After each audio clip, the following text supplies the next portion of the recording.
So in chapter 2 then, the beginning of chapter 2, Iqbal summarily dispatches the standard arguments for this existence of God, the ontological, teleological, cosmological arguments. So he just disappoints and dismisses whole generations of Muslim revivalists who have drawn and continue to draw so much confidence from these kinds of arguments. I'm not going to go into the detail of these arguments, but what they do demonstrate, at the very least, is his command of critical analytic philosophy, particularly that philosophy that was prevalent at this time. Now he recognizes the problem with all these arguments is that they represent a bifurcated view of reality. They fail to see that thought is a movement of and a movement in reality. It's not a detached external view that looks upon reality in an independent way. The real interest and significance of these arguments isn't so much their philosophical validity, for we know now, we basic analytic philosophy, that many of them are faulty, but more what they reveal about the human situation and the movement of thought, and therefore what they reveal about the reality that culminates in such thought. So Iqbal turns his attention to this reality, this underlying reality. He interrogates, and he does this by interrogating experience, as it manifests this reality in the three regions of matter, life, and consciousness. Now, in respect of matter, he sides with the famous but difficult process philosopher Alfred North Whitehead in his criticism and attack of the then popular sense data theories of our perceptual encounter with matter, which was enthusiastically defended and advanced by the likes of Bertrand Russell. According to this account, our perception of a material object is split into a quality, which is a mental state, an impression on our minds, and an unknowable cause of that impression outside the mind. So we're condemned then to knowing nothing about the nature, nothing about nature, thus vitiating the whole enterprise of science, and especially physics, which seeks to understand this underlying nature. So it's unsurprising then that physicists revolted for basically ignoring this philosophy. But even if we restore qualities to their rightful place in nature, in the outside world, the nature of matter, of course, undergoes a dramatic complication and an overturning at the hands of general relativity and quantum physics. The Coase-Newtonian view of space as an absolute void, which acts as a container of things, is no longer tenable. But even if Einstein's theory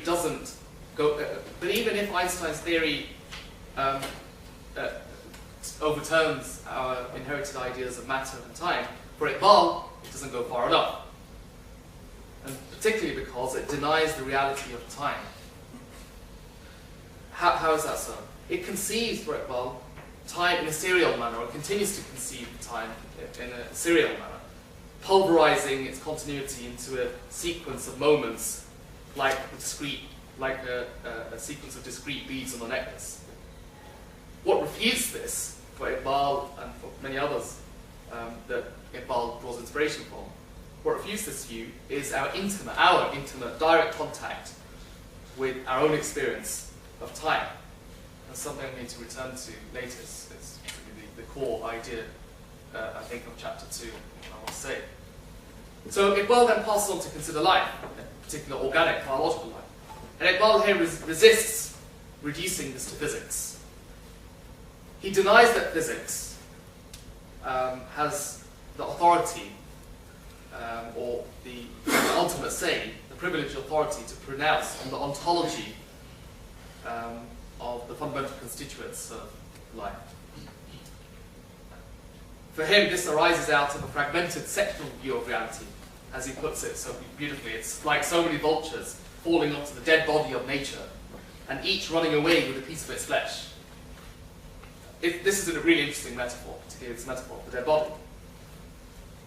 According to physics, what physics does is that it reduces our nature ontologically to fundamental particles of various kinds, or strings, or fields, and it evacuates it of life, leaving only a dead body. And then it's surprised that its reduced theory is missing something. Now, the here Iqbal draws an important difference between the enterprise and the aims, aspirations of religion and of the various sciences.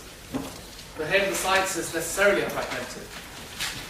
Their fragmented attitude towards life, to put it in my words, could be seen as the very conditions, the necessary conditions of their possibility. They wouldn't be possible unless you carved up reality in a certain way.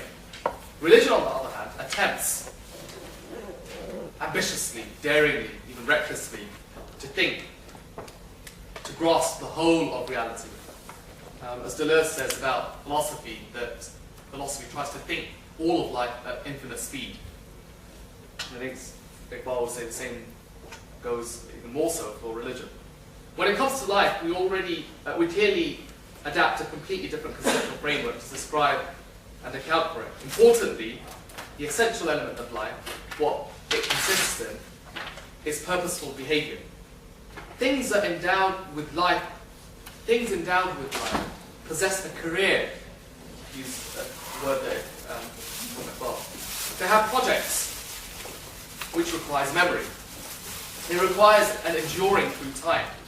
Life, then, is intrinsically durational in its character, and is therefore